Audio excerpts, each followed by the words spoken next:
Good evening, Palm Bay. Good evening, Brevard County. Welcome to the candidate interviews. Long awaited. This is our first set of interviews for 2024 election, August 20th. You will be going to the polls to elect your candidates across this region for the various offices. And Palm Bay Live will be interviewing many candidates for the next several weeks. And with me tonight in the studio is Mr. Vernon Anderson. And he is running for, say, sir, what are you running for? Tell the audience. State House of Representatives, District 33. Thank you, sir. And he is here tonight to tell us why he should be selected for this seat. And so he's going to give us his background. We're going to ask him some tough questions. You're going to have an opportunity to call in and voice your questions and or support to the candidate and let him know that you have his back, right?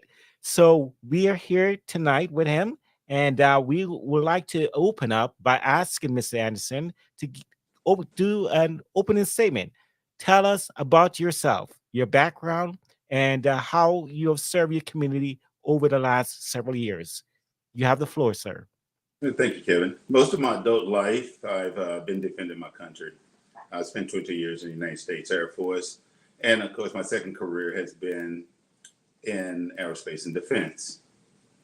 The products that we build in aerospace and defense are the products that I used while I was in the United States Air Force. And I take pride in building them, especially with my second career. And that's why, I stuck with it because I still want to serve my country in one way or another. I'm attracted to helping people. I'm extremely attracted to helping people and providing service for those type of people that need my help. The recent climate that we're in right now, the current climate we're in, is prompting me to run for office. And I know that I have what it takes to represent the District 33. I am married for 35 years to Patrice Anderson, which that should be testimony within itself, the longevity of which I look at things. Being married for 35 years in today's climate is very, I would say, unheard of. It's rare, but we're a partnership, and that's the partnership that I'm looking to develop with the constituents of District 33 to make those decisions that impact us on a daily basis. I have a son that graduated with the criminal justice degree, and I have two daughters, twin girls. That's why my beard is so great. That are still in the Florida college system, working on their education as well. I've been here in Florida. This is my second tour to Florida. The first tour was 2002, 2006 when I was active duty Air Force. However, I've been in Florida since 2016. And I've grown up here in Melbourne, in West Melbourne. And I still serve West Melbourne. I still serve my community. The one thing that I take pride in is that the communities that I've been part of over my 56 years of living, I've always put service before self of my community because I know there is something out there bigger than me. Okay. Thank you, sir, for that introduction. Now, let's get into the questions. As a former member of the West Melbourne Planning and Zoning Board, what key insights have you gained about urban development and zoning that you plan to apply at the state and local level? Well, first and foremost, the serving on the planning and zoning board in West Melbourne, it has been extremely beneficial for me. I've learned a lot. We have a phenomenal team, and I am the youngest on that team. I've only been serving for 2.5 years, and we have people on that team that's been serving well over 10 years. One thing that I know, and one thing that I've done throughout my career is I've always listened to the people with the experience, and take my word for it, they've grown me up pretty fast on the planning and zoning board. But some of the cases that we listen to are extremely impactful to our community. And what I've learned is you cannot just make a decision based on emotions when it comes to planning and zoning. You have to look at the facts. You have to look at the data. You have to understand the communities that we're dealing with before you weigh in your decision. That's what I've learned, and that's what I'm willing to take to the state level. That's what I'm going to take to the state level with me. That collaborative effort. Awesome. Sir, you're facing Anthony Yance in the upcoming primary. What do you believe sets you apart from your opponent, and why should voters choose you instead of him? Experience, wisdom, knowledge. I'm an infrastructure and development person by trade. I am an aerospace engineer as well. However, serving in the community has given me that knowledge to understand the communities. The one thing that I know I understand is that this is a 4 city district, and I can't just focus on one. I would have to focus on all four. What truly sets me aside is I understand the government behind all four, and I have uh, colleagues that work in the government in all four. So I have a pathway of being able to collaborate with them as well. That's what set me aside from them. Awesome. Ready for this question? Randy Fine, the previous representative for this district, or he's currently serving until it's finished, right? Has somewhat of a controversial tenure. How do you plan to differentiate yourself from his legacy? And what new direction do you plan to take? How do I, there's only one way to differentiate myself from Randy Fine, and that's just to show up. And because most people understand the integrity that I bring to this position, but I don't make promises I can't keep. And the one promise that I'm making the people of District 33 is that they will have access to me. They will always have access to me because it's their voice that I should be taking to Tallahassee and not mine. And that's what we're missing today. You can put a room of 100 people together and ask, does anybody know Randy Fine? Maybe one or two will raise their hand, and that's not a good look. Okay. I want to ask you a question about free speech. The Supreme Court recently halted efforts by Florida to regulate how social media platforms manage content. In addition, Florida has seen several legislative efforts to regulate campus protests and limit demonstration, raising concerns about the right to free speech and assembly. How do you view these legislative actions, and what measures would you propose to ensure that the rights to protest and free speech are upheld both online and offline? And would you ever attempt to block your constituents on social media like your predecessor? One thing that I fought for 22 years is the right to speak freely. And that's what our democracy is based on. However, free speech doesn't mean that you can just go wild with it. And the one thing that you can't do with free speech is weaponize it. And that's what a lot of our politicians are doing today. But the one thing that I look at is when it comes to free speech, we have to be able to hold the people that are abusing that right accountable to free speech. If you get out and you tell a bucket of lies and no one's holding you accountable to that I take issue with that.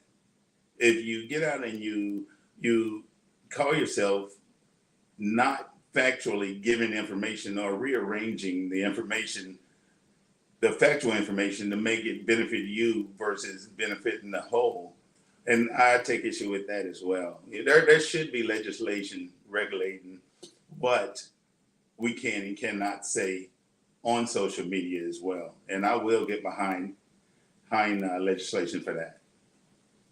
Awesome. Sir, education.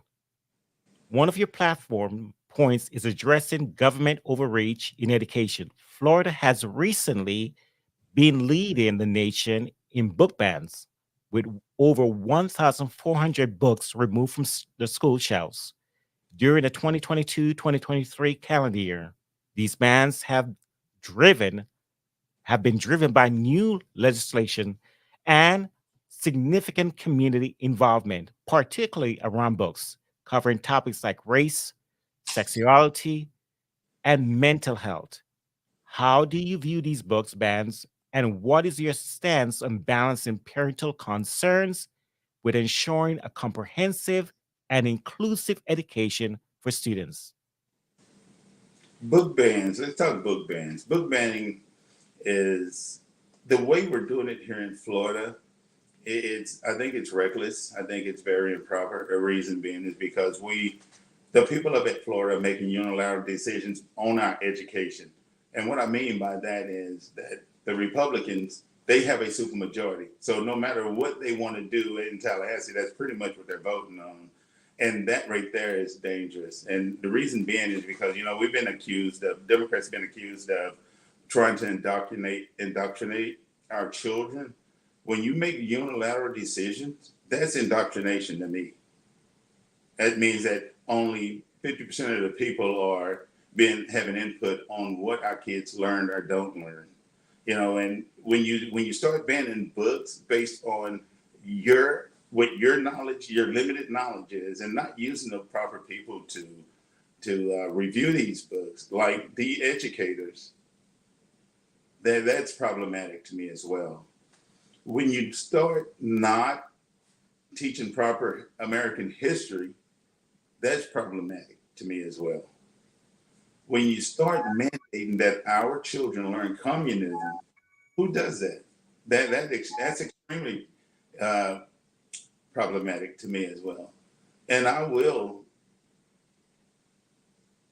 totally get behind any legislator to get rid of all that book banning, or to streamline book banning, or to give the community an opportunity to put their inputs and make their opinions noted on these type of educational decisions that are being made. Okay. All right. We are already getting calls. I had put up the number earlier for. We have a new format where individuals from the audience is going to be able to call in and voice their questions. You can also utilize the comment field on Facebook or YouTube, whatever platform you're watching us on, and voice your questions there as well. And I'll bring it onto the screen so Mr. Anderson can see it and answer it appropriately. So if you have a question for him, you can go ahead and get ready to do that. But what I'm going to do right now, we're going to take a quick commercial break. And when we come back, we will continue questions on education.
Okay, and we're back.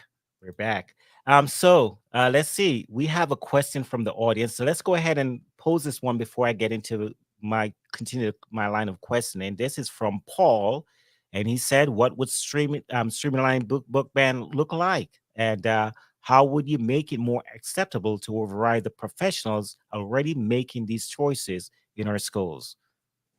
Well, first and foremost, professionals that are making these choices are, like I said, are making unilateral decisions without having the full opinionated community involved in these choices. Now, streamlining basically means that once you determine that a book is not proper for our kids to be learning from, then you put it out to the community as well as the teachers and give everyone their opportunity to have an opinion on whether it is or not.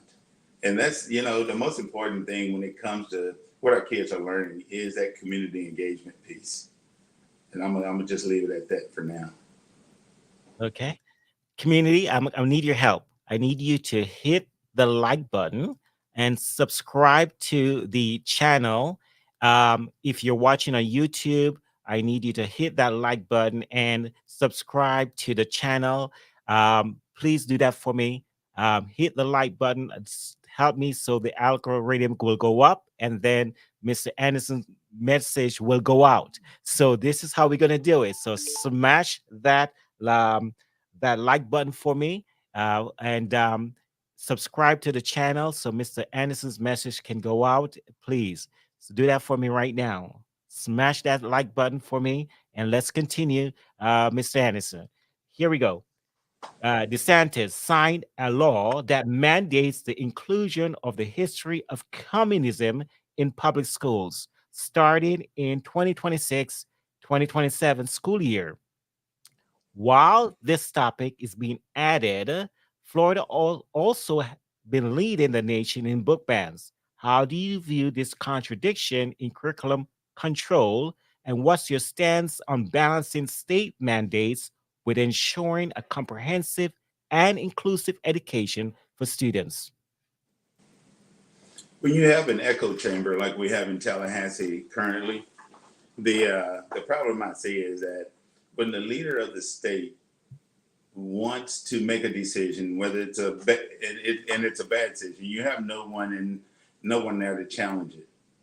We do have a minority in the Democrat on the Democratic side, and with a supermajority, that pretty much allows us no seat at the table. My problem with that is we need to first and foremost we need to break that supermajority.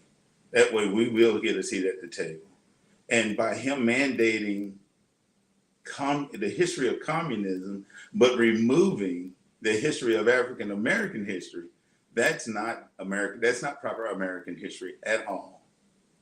What benefits are we going to get from the history of communism? I'm not. I'm not even.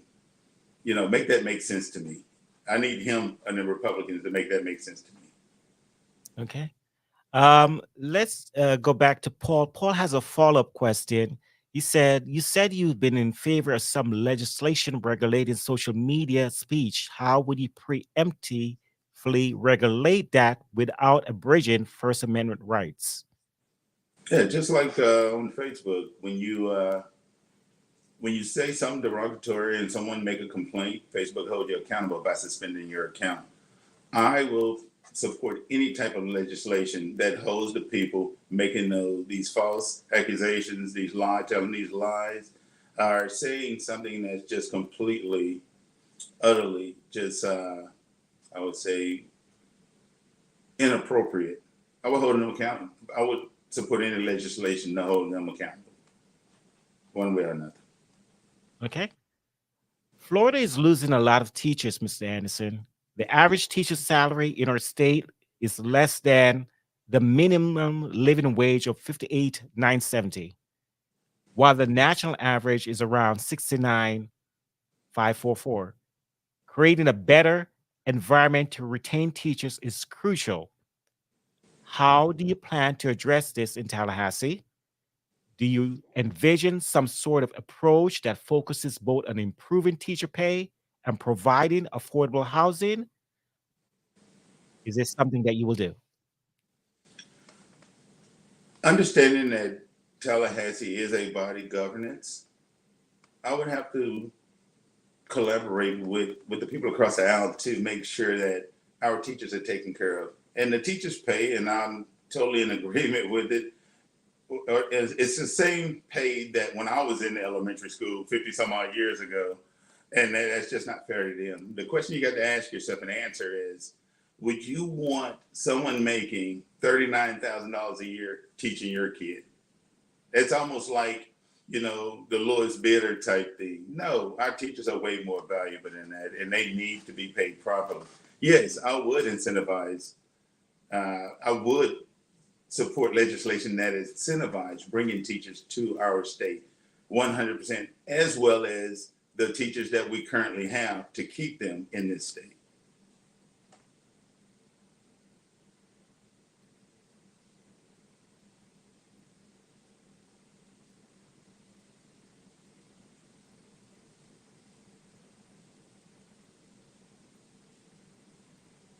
I just realized I'm not on the stage. What is motivating you to get into politics? This is a question from the community.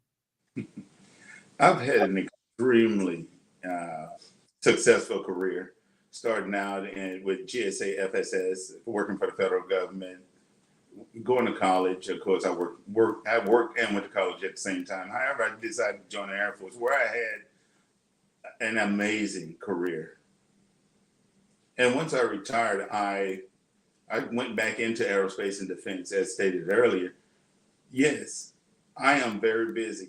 I serve on boards. I serve my people, my community. Being that I've had a successful career in my life. The question is, wanting to get back into why am I wanting to get into politics? The short answer to that is because it's time. It's time for someone with the integrity to get into politics. And the one thing I always say, and I say it jokingly, I'm not a politician. I'm just an intelligent man that knows politics. And that's where I stand, because right now, the politicians that we do have, the career politicians that we do have, it is time for them to go. Okay, great. Austin, I see a question, and I do have a question along those lines. So stand by. I will be able to pose it here in a second. You advocate for increased funding for community support and events. What specific types of events and community programs do you believe are most beneficial for District 33? And how will you ensure they receive adequate funding? I'm a strong advocate for our disabled population in District 33 in our community. We need to start putting uh, projects together that allow them to be part of our community, as well as when our disabled and our mentally challenged people age out of the system, we need some type of funding to help them transition into adulthood. And their mental disability and their physical disabilities don't go away when they age out the system. So we need to be mindful of that in this district, not just this district, but this entire county, and start preparing them for an adult life, a more productive life after they age out the system. Awesome. A reminder, audience, I know many of you are watching on the YouTube channel. Please hit that subscribe button, hit that, smash that like button if you're on Facebook and on the, any other platforms. Please smash that like button and hit that subscribe button as well. Help Mr. Anderson's message to go out. This will help the algorithms. And so please do that for me. You emphasize the importance of freedom of choice. Did I see that yet? No. Importance of freedom of choice, particularly in relation to abortion rights. So, Austin, this will help with your question that you're trying to pose. Florida has recently implemented a 6-week abortion ban, replacing the previous 15-week restriction. Are there any specific legislative actions that you plan to advocate for to protect the right to an abortion in our district and in Florida in general? Well, the one thing that is I support access to safe medical care for women. Women should not die from miscarriages in this country, nor suffer avoidable health consequences. Women should have the right to save their lives and their health. I 100% support a woman's right to choose. Women have the right to choose what they, along with the advice of their primary care manager, doctor, how to manage their health care, their own health care and wellness. especially for their own bodies. This is a basic human right. Doctors are more knowledgeable about health care than politicians. And that's the statement that I'm going to end on that statement. Okay, great. Economic development is crucial for any district, given that Florida voters tend to identify inflation and property insurance as top concerns. How do you plan to attract new businesses and create job opportunities in District 33 while addressing these economic pressures? Economic development is about capacity. As the industry grows, we're going to need more capacity, more workforce here in District 33, in Brevard County, period. We're going to need more housing. We're going to need more hospitals. We're going to need more department stores. We're going to need more restaurants, schools. We're going to need a lot. But the one thing that we need to pay close attention to is the capacity of personnel coming here. We don't want to fall out of balance when it comes to economic development. We don't want to overdevelop, but yet say we don't want to underdevelop either. So I support 100% economic development on the Space Coast because I understand the programs, the personnel in that space industry, in the aeronautics industry, in the aerospace industry that's coming to this area. And we're gonna need to increase our capacity. Okay, awesome. Sir, I'm going to skip down to insurance reform because this is a troubling situation that we're facing in Florida, right? You know, the state has been grappling with property insurance issues, significant increases in premiums. This market is struggling. What are your plans to address property insurance? Because it doesn't seem like the state is doing enough, right? I can say as a homeowner, sometimes I struggle when I look at that bill on an annual basis and I see it keeps going up and it's not going down. So what help can you offer for us? What proposal will you bring to the table? And you're absolutely correct. The insurance industry in the state of Florida is unregulated. It needs to be legislated. Uh, and I agree with you. When you open up your mortgage and your insurance and they're the same cost, that's very problematic to me. Especially when you pay a $3,000 mortgage and then you got $3,000 per month insurance bill. That's kind of crazy, isn't it? But fixing the insurance problem is the basic fundamental of supply and demand. Insurance companies in Florida are leaving, which leaves not many insurance companies here. So of course they're able to increase our rates. What I would do is I would want to create some type of legislation to support insurance companies coming back to Florida. We need to increase the companies here in Florida. That way there would be a competitive, there would be competition here, and hopefully our insurance premiums would decrease, just based on the pure competition alone. Okay, great. Along the lines of economic development, I do have a question coming in, another text message from the audience. Economic development question, it says, the infrastructure in District 33 is not suitable for the growth Florida is anticipating. What would you recommend as a solution to the infrastructure problem? And I'm going to take a pause here, as audience. There is a new option that and individuals are aware of this number because I had placed it up before at the start of the show. So that's why you're texting me. So I'm going to put the number on the screen. I'm going to give you the opportunity to call into the studio. We're going to make sure this works because I've been testing it out all weekend. This is a new option that I have come up with on Palm Bay Live. So you can call into this studio by calling that number and we can have a conversation. You can pose your questions directly to Mr. Anderson. I do have several more questions for him. So if you give me a second, let me get through some of the questions I have remaining, and then you can start calling that line. Okay. All right.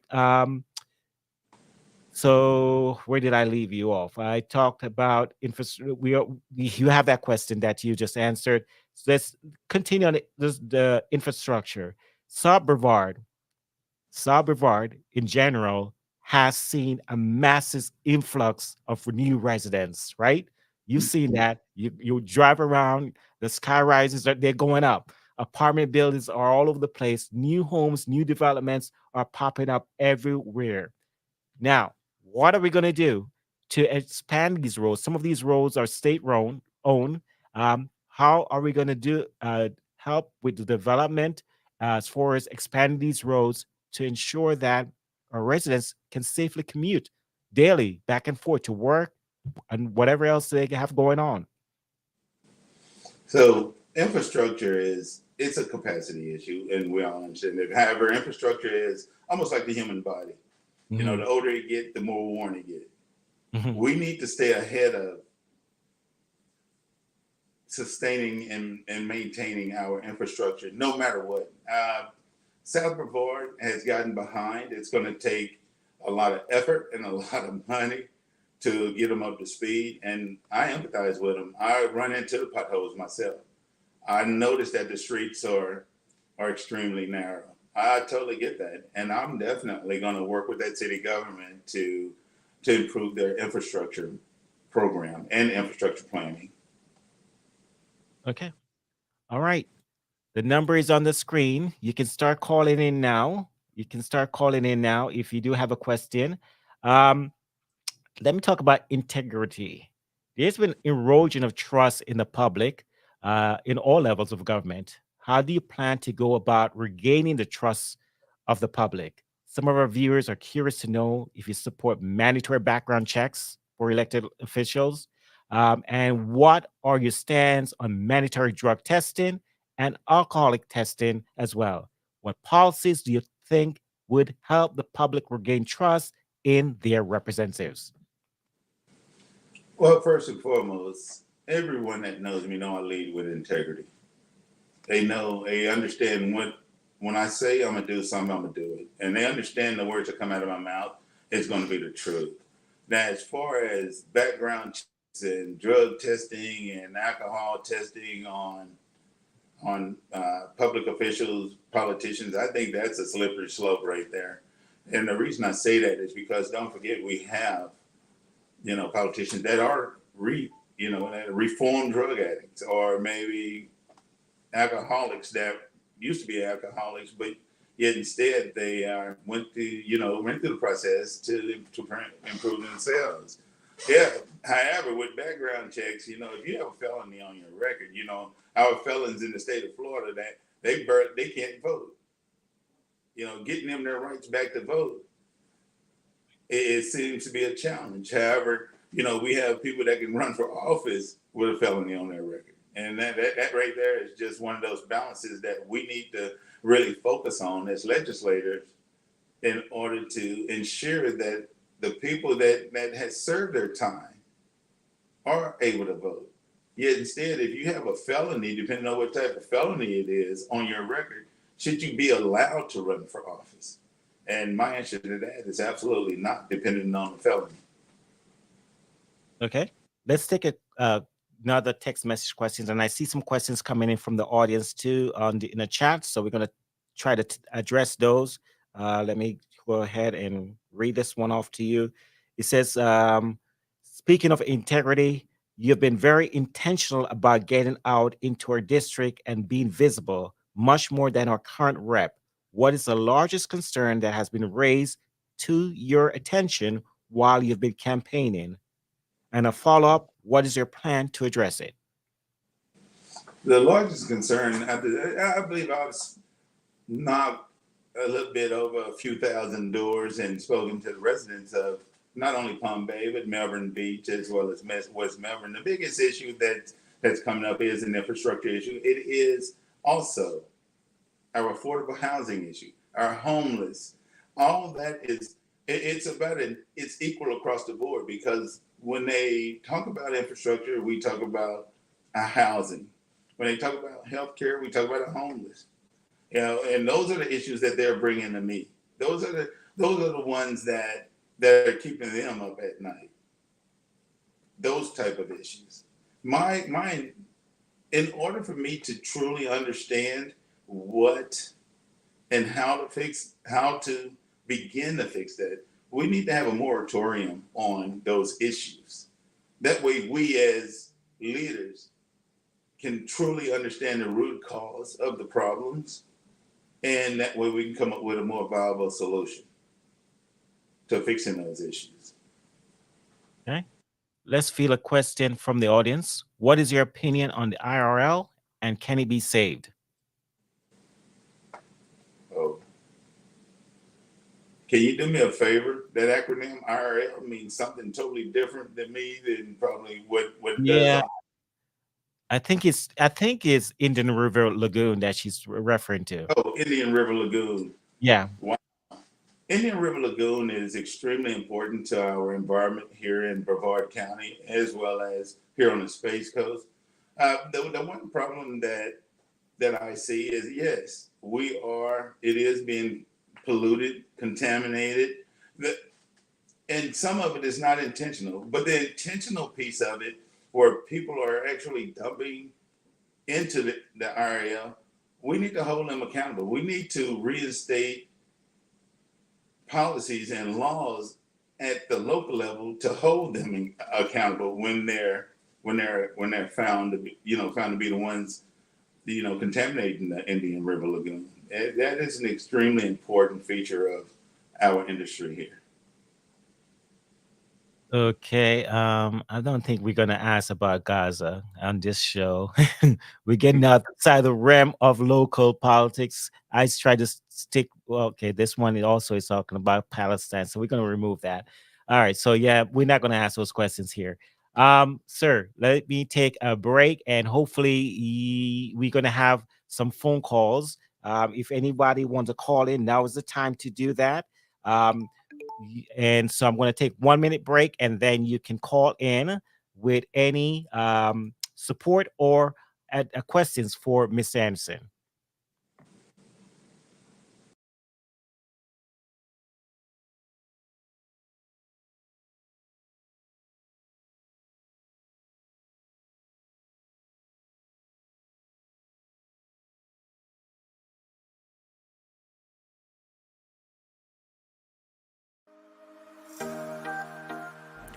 At Handle with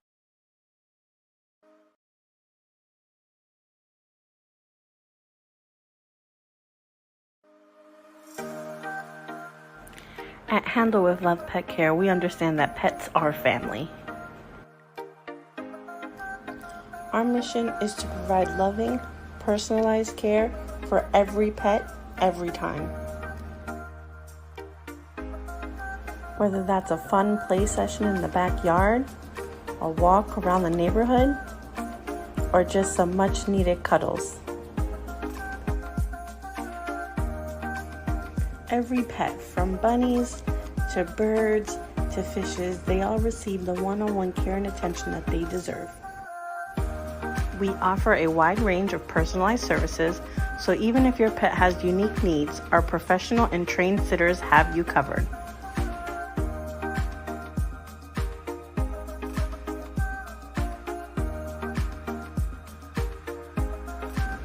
To learn more about our company and services we provide, please visit our website at handleoflovepetcare.com.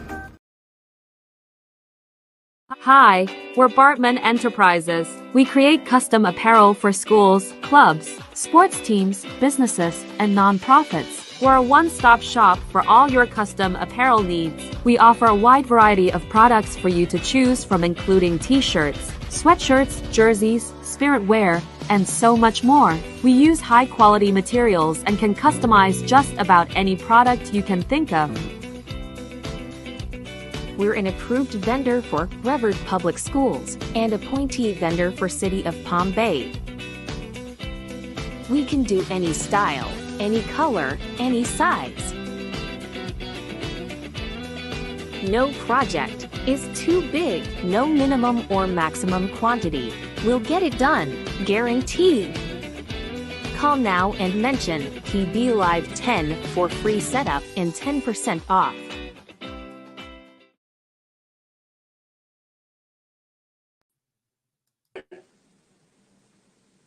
Okay, and we are back. Caller, can you hear me? Caller, you're live.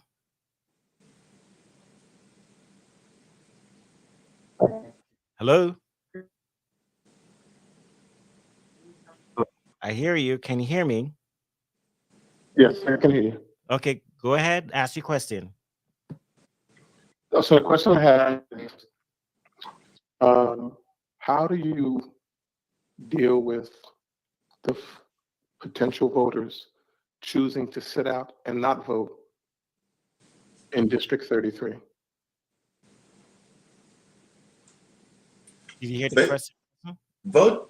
voting is a basic right. That's given to each individual in this country. My campaign motto is your vote is your power. Why would someone want to not utilize their power to ensure that what's impacting their lives is changed or improved? How would I go by getting people to vote? You have to meet them where they are. And door knocking is so important because when you meet a person at their home and you have this conversation with them, it makes sense to them at that point when a live human being is saying, "Hey, I'm running for office. I would like for you to vote for me. This is what I plan on doing to help our lives here in District 33." That makes it makes a huge difference to people when the candidate is sitting in front of them. That's what I'm doing right now, and that's what I'm gonna continue to do until this election is done. That's how you make a change. Okay. Any follow-up questions, Thank you. caller? Yes, I'm only concerned the people that I'm talking to didn't vote the last time. They want to vote this time. And if we don't get the people to exercise their power to vote, then oftentimes the person that gets elected doesn't have their best interests. So we have to get them out to vote. And I just wanted to hear the candidate's opinion. I think he expressed it well. Thank you. Thank you. Thank you so much for calling in. Thanks for being our first caller on Palm Bay Live. I appreciate that. And you have yourself a good night, sir. All right. Thank you. Thank you. All right, Mr. Anderson. Uh, I'm going to give you, let's see, there's no more questions that I am seeing. Yeah, the questions are more international based, and I'm not doing that tonight. Unfortunately, we're dealing with local and state issues right now, and I'm going to keep it like that. So I understand your opinions, but this is geared towards local and state issues, and for those who are running for federal offices, you can probably bring up those questions. We're going to be interviewing other candidates in the near future. You can probably bring up those questions then when we interview the candidates running for U.S. House Representative. They will be on our platform, and the dates will be posted on our Facebook page as to when they will be on, so you can bring up those questions then. All right? All right, Mr. Anderson, I'm going to give you the opportunity to do a closing remark and tell the voters why they should vote for you. So I'm going to remove myself from the screen. Give me a second. Let me kind of fine tune the screen. So I remove the number and I remove myself. And then you can go ahead and address the audience and let them know why you should be the candidate of choice for District 33. Well, I should be the candidate of choice for District 33. And the one thing that I have done and I am continually doing is to get out in the public to make sure that I understand the issues of District 33. I'm also out speaking with people themselves so they can get to know who I am. This is one reason why I feel that I should be the candidate for District 33, the nominee. The most important part is I understand the Space Coast. I understand the Space Coast more than most. And the one thing that I know as a representative that I wouldn't do is that this is a collective in Brevard County. I would not do something in District 33 that's going to negatively impact another district. That means that I would want to collaborate with all districts. That affects Brevard County, and not just haphazardly make decisions for just District 33 without understanding the ramifications of all decisions that are being made here that impacts us. One last thing is that longevity is one of my key characteristics of who I am. And in order for me to be able to be the representative of District 33, I have to be here. I have to be in the community. I have to be here for a long time to truly understand the community. And that's my intent. My intent is to serve this community for the next 8 years and to bring not just bring, but use the knowledge, the wisdom, and the experience that I've gained here, and while serving on the boards and while serving West Melbourne, as well as the remainder of Brevard County. My family has rooted themselves here. We're not going anywhere. We're going to be here.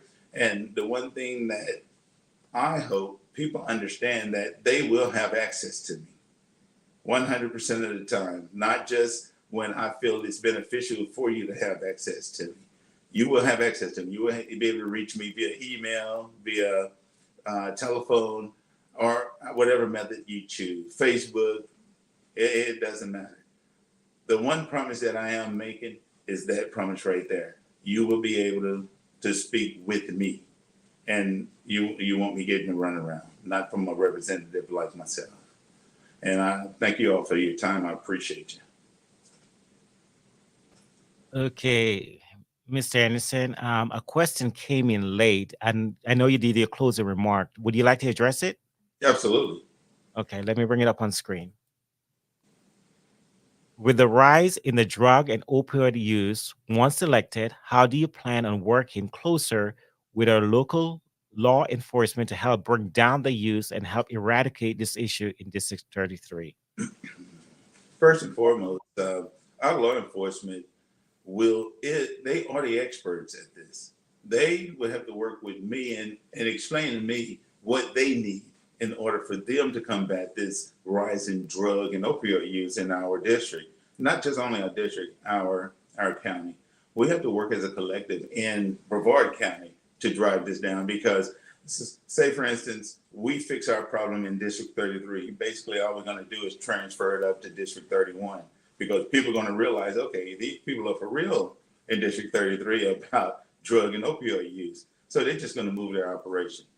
And that's not something I want to see happen. We have to, as a collective here in Brevard County, work on it together. We just can't do it in District 33 alone. Awesome. All right.